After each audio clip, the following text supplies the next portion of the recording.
Hello, Manyo Freddy! So yan na nga, story time tayo. Medyo matagal to, pasensya na. And pasensya na rin sa mga followers, subscribers namin na recently napakatagal bago ko ulit nag-post. Siyempre, nag-recover pa ang lola nyo.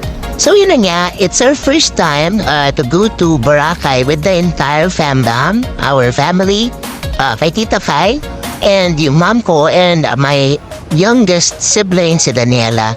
So we are a total of 11 packs. Nag-book kami directly to Katiklan to avoid any inconveniences. Pero sila Kai is tubong Kalibo Aklan talaga sila. Kami naman is Romblon. So magkatapat lang. Uy, Destiny. Kaya na nga ito si DJ, ang aming favorite spoiled baby, and si Dylan, ang aming bunso. Ayan ako, ang mommy, Ellie, and then Daniela. And of course, ang aking pinakalalab, Tita Kai. Hey! So yun na nga, the entire flight is tulog ata to si Daniela. Ayun, natapos na rin. First time pala ni Drake mag-fly, tsaka si Dylan. And yun, ayan, transfer ng van going to port. Guys, disclaimer lang ulit.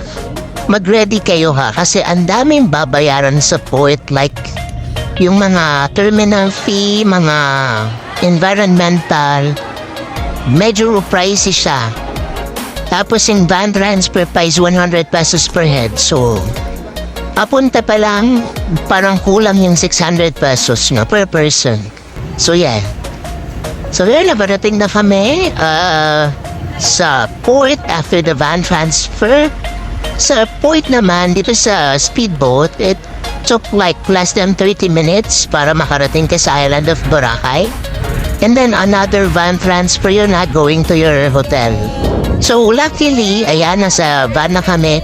Meron kamag-anak sila Kai sa station 3, between 2 and 3. So doon kami nagstay sa lodging nila. So yun, ayan na kami. Ayan, nasa Boracay na kami. And ito yung sumalubong sa amin the night that we actually stroll. Ayan.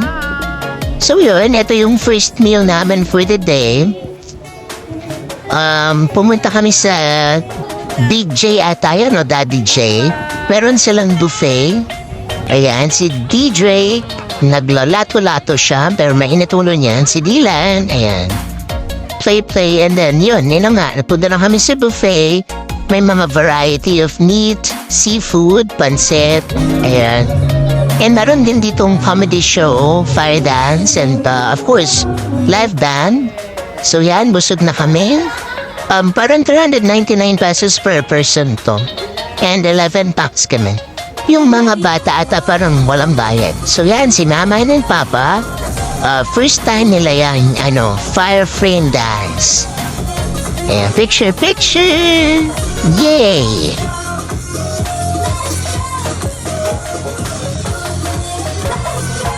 O syempre, hindi naman papahuli yung nanay ko, ayan. Gusto rin niya mag-video. Yun. At syempre, hindi siya talaga papakabog. Nag-marimar outfit ang lola mo. Ayan, si Dylan, si Donna. Enjoy. Sobrang nakaka-enjoy talaga yung dagat sa Boracay kasi walang kabato-bato guys. And malayo ka na. Yan, imagine. Malayo na yan. Pero abot mo pa rin. Sa height ko, maliit ko lang Pero hanggang bewang ko pa lang yan. And then yan, si Darwin, ang nakapaa at walang top. Very astig to tanggal angas ko dito So yun, nag 7-Eleven kami, favorite namin yan. And then nagpunta na kami sa, ano nga yun? Bogabo ba yun? Basta yun, something like that. Doon lahat ng na activities, ginagawa, yung mga parasailing, yung mga island hopping. So this is I think our second day. Nag-island hopping kami with the entire family. And thank you so much kay Nerin, pinsan ni Kai, na siya yung nag-accommodate lahat ng activities namin. Yan, siya yung matangkad na yan. Yung maganda yun. Di ako yun Yan, yung naka-shade sa tapat ko. So, ayun, siya nag-organize ng private boat, tapos transfer, and dinala niya kami sa Edwin's. So doon kami boodle fight. So sobrang ma-enjoy namin talaga yung food. Ang sarap. Seafood and a variety of barbecue and chicken barbecue. And sobrang linaw ng dagat sa Bora, guys. Sobrang sarap. And luckily talaga, binigyan kami ni Lloyd at napakagandang weather. So, hindi umulan, guys. The entire time na nagstay kami. So, yan. So, ito si Dylan, ang aming bunso. Tingnan niyo siya. Afraid kasi siya sa mga waves. So, talaga siya, nagpo-close talaga siya ng eyes para siya nagpipray talaga.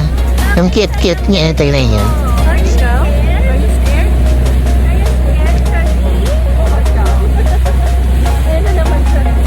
Diba? Kasi ito naman, yung nagpunta kami sa Puha Beach. Ayan si Papa, may hawak siyang. Siyan ba yun? Ayan, tas si D-Drake, syempre napagod ng tantrums. Nagpapakis si Papa niyan. Naiinis na siya. So yan, si Mama tawa-tawa lang.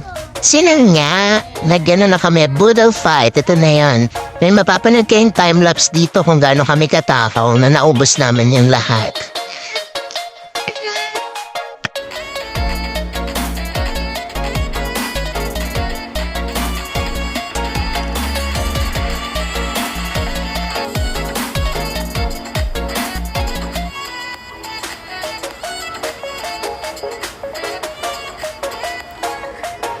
By the way guys, parang less than 1,000 or 1,000 pesos per person yung boodle fight nila.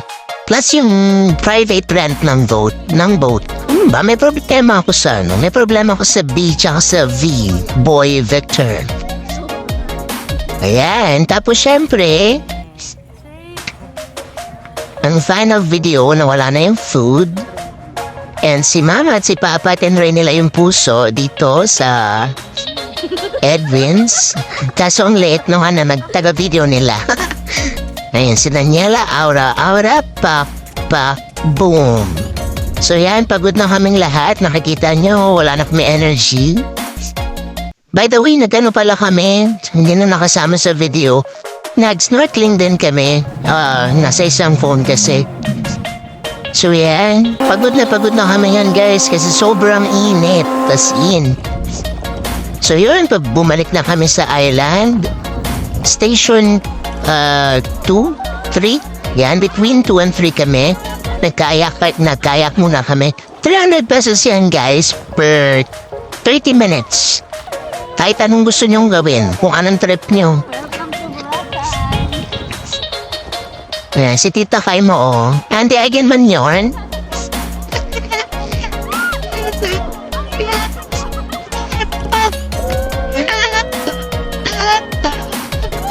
Nakakatawa pala dito yung mga tourist guide natin, mga bangkero. Napakagagaling mag-videos and mag-picture.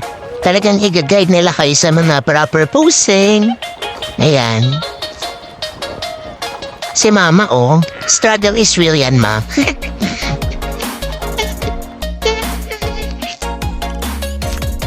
So yun na nga, bumalik na kami sa Island Station 2. Naghahanap na kami ng food trip dyan.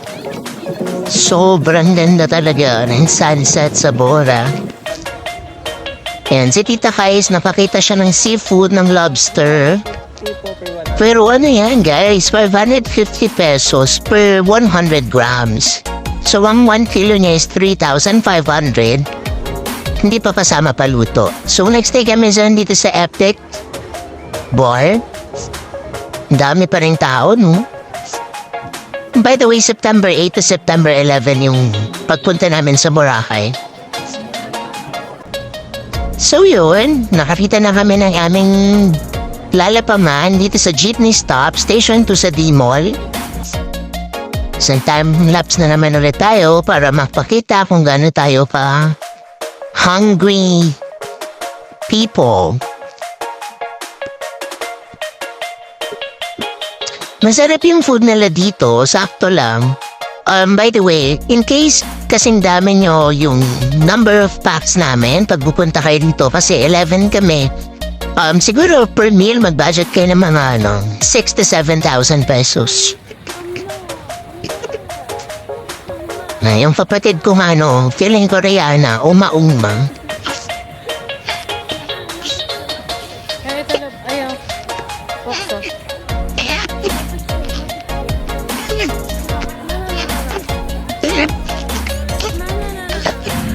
Okay. Ayan, tapos pauwi na kami, itong nanay ko. Napapaloko talaga. Puro siya party sa Eat Right, guys. So nakikita kami ng mga tao, yan Diyos ko po, nakakahiya talaga. Sa D-Mall. Ang dami na pala dito, guys, ang daming bilihan. Sobrang dami ng fast food. Kompleto yung mga restaurants, bars. Sobrang gaganda ng mga souvenir shops nila. So dito, napunta kami sa summer place. So since introvert ang lola nyo, dun kami sa second floor yung walang masyadong tao. Ayan, nagsisya-sisya, kala mo naman. Ayan, meron kaming private DJ dito, guys. Parang 5 piraso lang kami. 3 kami nila mami. Tapos may katabi kaming 2 manzowa. Yung sisha pala nila is around 750 pesos. Tapos per bottle ng cocktail, maliit lang, nasa 299 pesos. So yun, kinabukasan, nagkayakin kami. Galing ka, no? Ako nagdito niyan. Sobrang ganda ng dagat ng Boracay, guys. Wala talaga akong masabi. As in, walang kabato-bato. Ayan, this is our 3rd day. Dito na yung nagparasailing kami. So, as you can see, pagod pa rin lahat.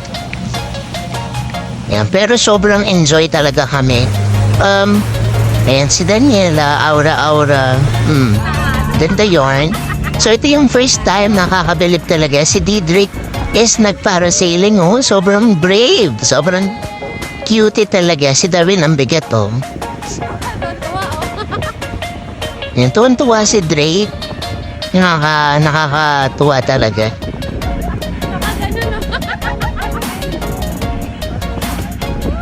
Ay, hindi na kasama si Dylan kasi bawal pa Sobrang baby pa kasi. Yan, so kami naman, ito si Ikay, palokohan na ito. Habang umaandar kami, kinuha niya sa bangkero yung cellphone. Diyos ko. Kala ko, cellphone ko kasi kaya ang lakas ng loob ni ate mo So yan, second time na namin ni Ikay magparasailing pala sa Boracay din.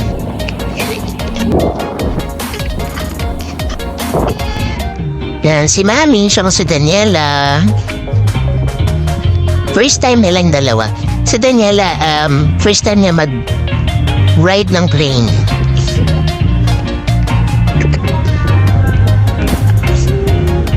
Na-enjoy naman talaga nila.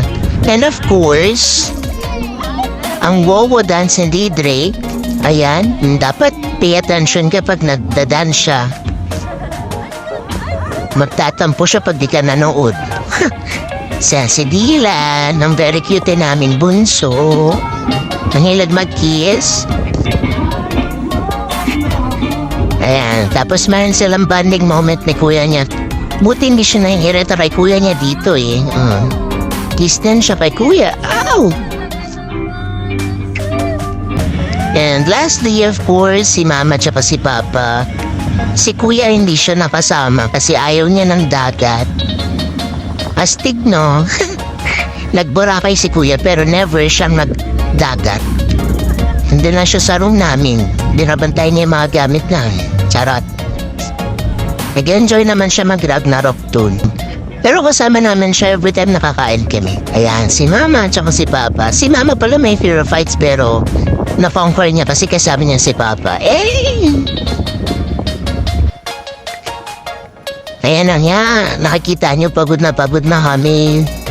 And pag pagod na pagod, ano bang ginagawa? Siyempre, naghahanap na naman kami ng food trip at nakita namin yung The Habit Tavern sa Station 2 sa D-Mall din yan. Ayan, diba? Ang dami namin in-order dyan. Ang sasarap ng food dito, promise. Parang ang bill namin is almost 7,000. Pero sulit, nakadalawang crispy pata kami dun. Tapos may mga... basta kompletong meal.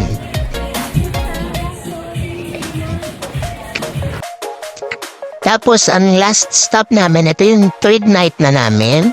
Sa Mesa, sa Henan Regency, Station 2. Ayan, masasarap din yung food nila dito ng crispy pata ulit.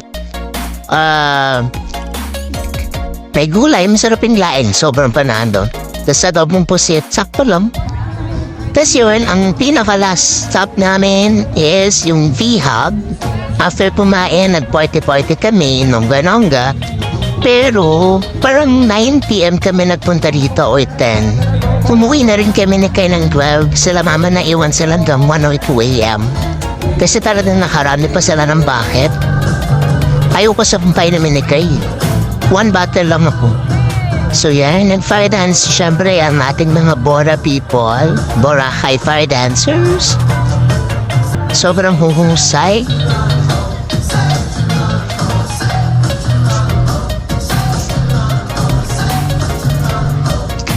Yan, tapos ayan, si Mama, si Papa. Andito si Nerin and si JM and si Toto. Si Kuya. Kaso, paalis na kami. Nag-CR ata sila. Yan, sobrang gagaling din naman mabanda. And of course, this is our 4th day. Ito yung last day namin sa Bora. Time to say goodbye. And yun na nga, mga multiple transfer. Nangitim kami. Ayan, so we boarded our plane. Luckily, wala naman delay as in. Sakto lang yung lahat. Kasi kumuha kami ng agent para asikasuhin lahat, so walang hassle. So yan, si Dylan, Daniela, and the entire family. Thank you guys for watching.